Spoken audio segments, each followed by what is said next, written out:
My best friend at work leaked my private info, then forgot she used the company printer. I didn't move to the city to start over. I moved here because I had nowhere else to go. When my divorce finalized, and my ex-husband somehow won primary custody of our daughter, I spiraled. The house, the friends, even the dog, he got it all. All I had left was a few boxes, some savings, and a silent phone. The worst part wasn't the loss itself.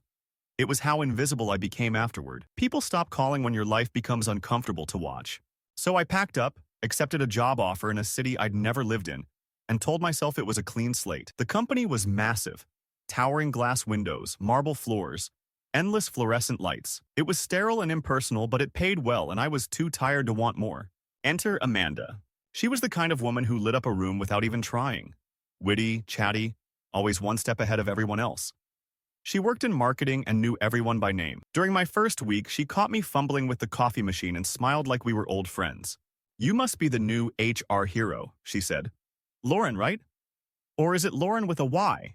I laughed, genuinely. It was the first time in weeks I didn't feel like a shadow of myself.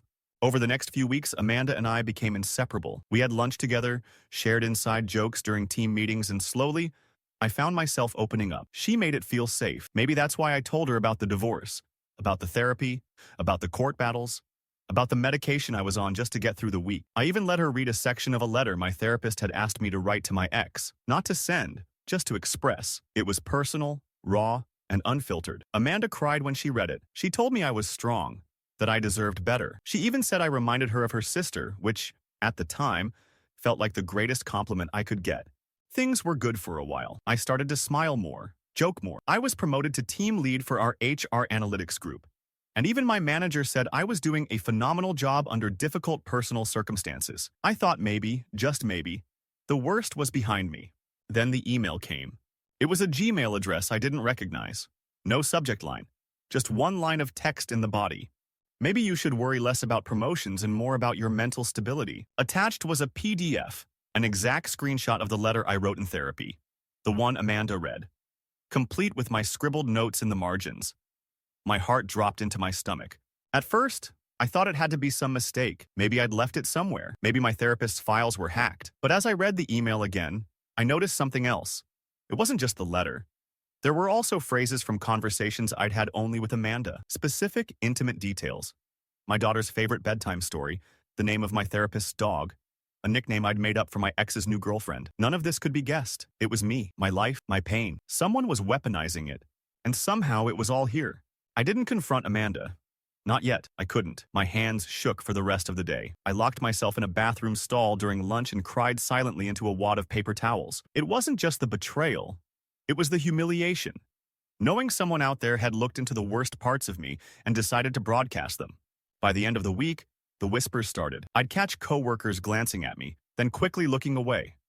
I heard someone call me unstable under their breath in the break room. One afternoon, my manager asked, politely, with faux concern, if I'd considered taking some time off. He said it like it was for my own good. That night, I went home and sat in the dark. Just sat. No music, no TV. I felt hollow.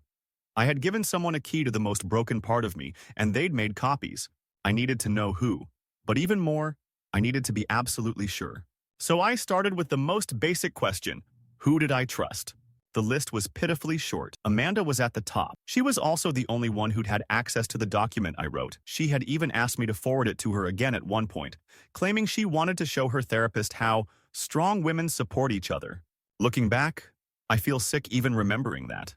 The next morning, I walked into the office with a calm face and storm clouds behind my eyes. I smiled at Amanda when she offered me coffee. I even laughed at her stupid meme she sent in the work chat. But deep down, I was preparing for war. If she was the one who leaked it, she wouldn't get away with it. Not after everything I'd lost. Not again. The hardest part wasn't pretending like everything was fine. I'd been doing that for months. The hardest part was standing next to Amanda day after day, smiling through my teeth while I imagined every way she could have stabbed me in the back, and every way I might catch her doing it again. I started small, testing the waters. During one of our lunch breaks, I brought up something fake. I said I was thinking about reconciling with my ex. Total lie. And that we'd even had a conversation the night before. Amanda blinked, then gave me a wide-eyed gasp. "Oh my God, seriously? That's huge. You okay with that?" I gave her just enough to chew on. "I don't know, maybe it's stupid. Just testing the waters." 3 days later, one of the interns, who shouldn't even know I was divorced, walked past me in the copy room and muttered, "Guess some people never learn." I stopped breathing for a second. Amanda had taken the bait, but I couldn't accuse her with that alone. I needed proof, so I set a trap. Using an old Gmail account, I composed a letter. It was dramatic, on purpose. I claimed to be dealing with PTSD from my divorce. I said I'd accidentally overdosed once on sleeping pills. I said I sometimes had violent dreams and woke up screaming. None of it was true, but it sounded juicy enough to repeat. Then I printed the letter, signed it with my name, and left it in a yellow folder in the side pocket of my work bag. The next day, I accidentally left the bag open at my desk when Amanda came by asking if I wanted to grab Starbucks before the 2 p.m. meeting. She lingered.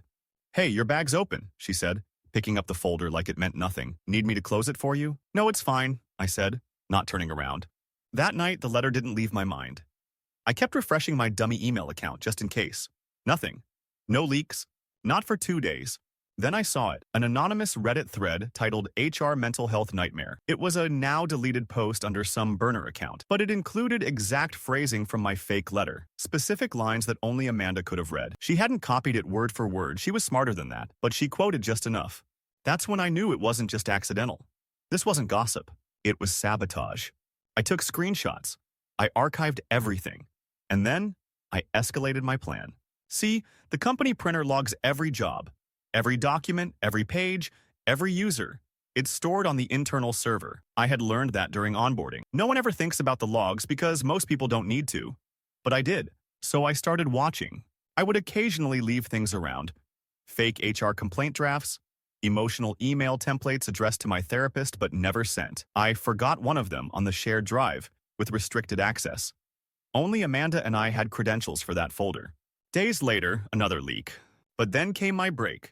A week later, someone left a printed version of one of those documents in the break room, folded neatly, as if someone wanted it to be found. I picked it up, opened it, and froze. It was the exact document from the restricted folder. Same phrasing, same fake email headers.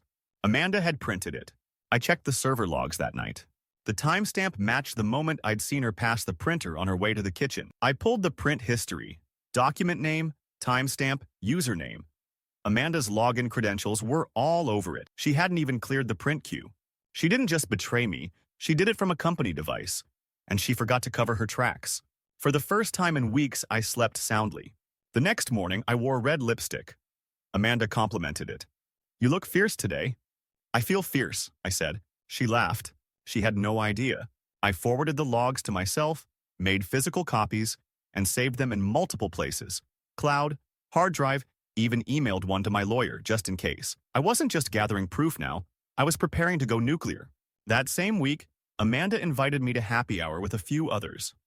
I accepted. She bought me a drink. She asked how I was doing. I said, "Better, a lot better." That night, while she was laughing with her vodka soda, I wondered how many other people she had done this to. How many secrets she'd fished out in moments of false empathy, just to get a cheap thrill or a sense of control.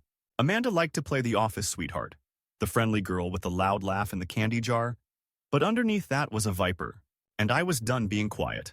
I printed out a final piece of bait, an email that hinted at an HR violation involving an executive. Something tantalizing enough that if she printed it, I'd know she was still digging. I saved it with a unique hash name and placed it in the same folder she always checked.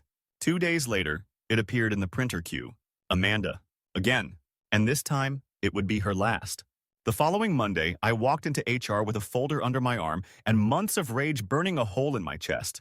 Michelle, the senior HR officer, blinked in confusion when I asked for a private meeting. She wasn't used to employees showing up unannounced. I could see her switch into professional mode instantly. Warm smile, careful posture, nods. I used to do that too, before all of this. Once the door closed, I handed her the folder. She opened it slowly, brows knitting together as she flipped through the pages.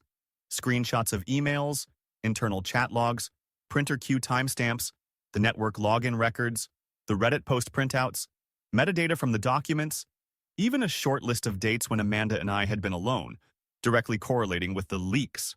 For 5 minutes, she didn't say anything, just kept reading.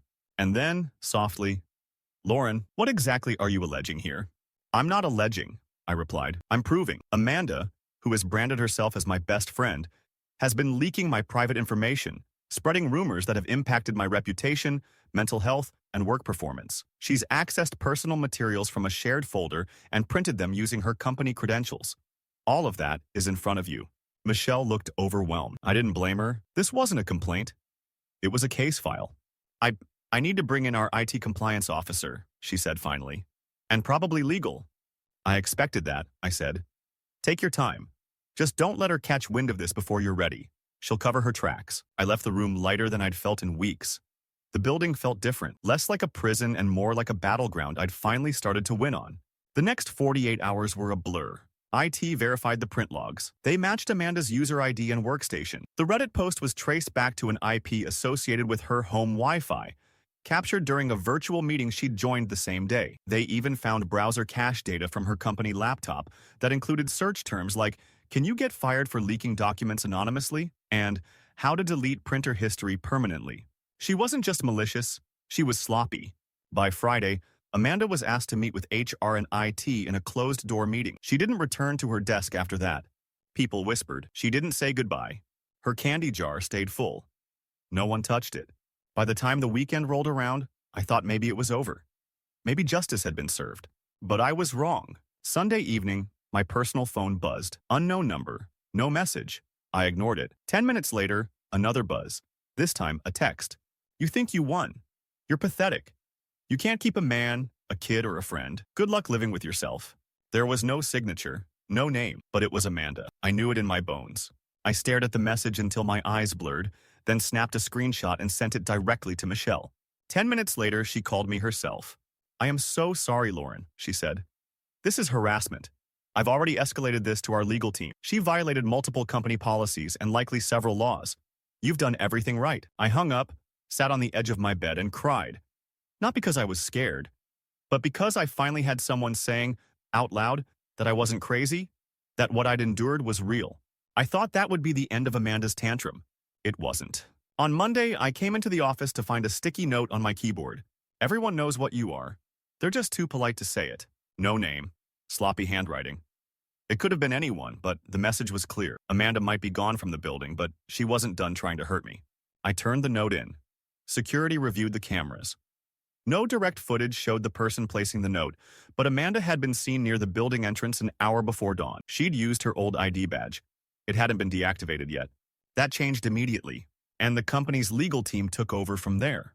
They filed a restraining order, sent a cease and desist. Amanda officially became persona non grata. I was offered a week of paid leave, which I took. I needed it, not just to rest, but to process the reality that someone I trusted so deeply had made it their mission to unravel me from the inside out. I spent those days sleeping, crying, going to therapy, walking in the park. I even visited my daughter, who gave me a hand-drawn picture of us holding hands beneath a purple tree. "This is you happy again," she said. And for the first time in months, I almost believed it. When I returned to the office, the mood had shifted. People treated me differently. Not with pity, but with respect. Like I'd survived something they didn't fully understand, but somehow recognized as significant. My boss called me into his office. He wasn't the warmest man, but he looked genuinely shaken. "I had no idea," he said. "If I'd known what was happening." "It's okay," I replied, and I meant it. No one knew. That's the thing about subtle abuse. It hides in plain sight. He nodded, awkward and quiet. Then, surprising both of us, he added, "You ever think about moving into our ethics and compliance group? We need people who see through masks." I didn't say yes, not yet, but something inside me, something that had been torn apart and clawing to come back together, felt the shift. I wasn't the broken one. Amanda was. And she'd finally run out of places to hide. I didn't expect a courtroom. When I first walked into HR with that folder, all I wanted was for someone to believe me. I never thought it would go beyond internal investigation. But Amanda's harassment didn't stop after she was fired, and that changed everything. My lawyer, yes, I finally got one, told me that we had a strong case, not just for workplace harassment, but for defamation, emotional distress, and unlawful access to private documents. I showed him everything. The printed logs, the internal metadata, the screenshots, the sticky note, the anonymous Reddit thread, the text messages. "This isn't just a mean girl moment," he said, leafing through the binder like it was nothing new to him. "It's malicious intent, with a clear trail. Most people aren't dumb enough to use company printers." We filed the lawsuit a week later, and that's when the real fallout began. First came the HR email, sent to the entire department, clarifying, employee confidentiality policies, and reminding staff of the legal consequences of data breaches. The subtext was screaming. People knew. Amanda's name wasn't in the email, but everyone knew who it was about. You could see it in the silence when I walked into a meeting room, the way eyes shifted, but no one said anything. Then the call started. One from the corporate office, another from our general counsel, then one from someone I didn't recognize. He worked in another department, apparently, and wanted to personally apologize for ever thinking badly of me. He said he'd heard the rumors and assumed they were just gossip. I smiled politely, but I didn't forgive. Gossip was what let Amanda infect the entire office with her poison. It was what made me feel like a stranger in my own workplace, what made people snicker when I walked past. Gossip made me feel unsafe, unsteady, unwelcome. Amanda may have thrown the match, but the rest of them handed her the gasoline. 2 weeks before the preliminary hearing, I got a letter from Amanda's lawyer. It was half-hearted at best, a settlement offer that wasn't worth the paper it was printed on. No apology, just money. Like I was supposed to put a price on the hell she dragged me through. I declined. I wasn't doing this for the payout. I wanted her to sit in a courtroom and look at everything she'd done, laid out like a forensic autopsy of her cruelty. The day of the hearing, I wore black. Simple, clean, professional. My lawyer told me not to react, no matter what Amanda's side said. He said they'd probably try to paint it as a misunderstanding. She didn't mean to hurt her. She was concerned about her friend. She thought Lauren was unstable and wanted to get help. I was ready for all of it. What I wasn't ready for was Amanda showing up with her hair curled, her eyes wide, and crocodile tears already threatening to fall. She looked at me like I'd betrayed her, like she was the victim. My stomach turned. When the judge asked if I wanted to make a statement, I said yes. And I told the truth. I told them about the late-night messages, the secrets twisted into gossip, the fake friendship, the rumors that spread like wildfire, the anonymous posts, the personal letter, the printer logs, the emotional breakdowns in the bathroom, the feeling of being hunted at work by someone who claimed to care about me.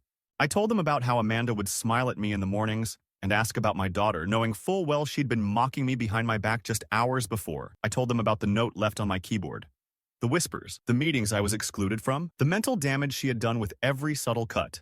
When I finished, the courtroom was quiet. Amanda didn't look at me once.